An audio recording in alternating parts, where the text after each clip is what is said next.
అన్ని వర్గాల్ని ఆదుకున్న ప్రభుత్వం తెలుగుదేశం ప్రభుత్వం. ఈరోజు బీసీ, ఎస్సీ, ఎస్టీ, మైనార్టీ వర్గాలకి సప్లాన్ నిధులని 1,00,000 కోట్లకు పైగా దారి మళ్లించింది జగన్మోహన్ రెడ్డి ప్రభుత్వం. ఎప్పుడు 25 లక్షల ఇళ్లు కట్టిస్తాను బలహీన వర్గాలకు అని చెప్పేసి ఎన్నికల ముందు ప్రకటించిన ఈయన మరి మీ గ్రామంలో ఇన్ని ఇళ్లు కట్టించారు, ఎన్ని రోడ్లు వేయించారు, ఎంతమందికి నీళ్లు అందించారు?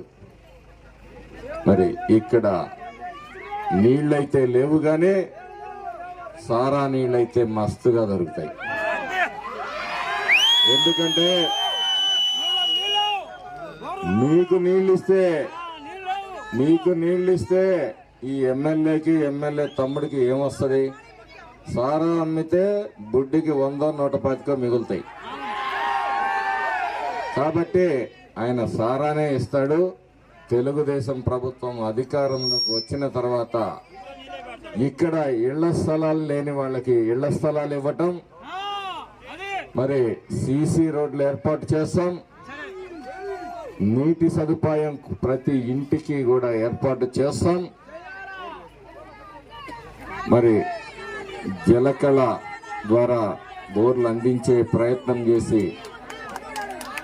మరి మీ అందరి కుటుంబాలని ఆదుకునే ప్రయత్నం చేస్తాం.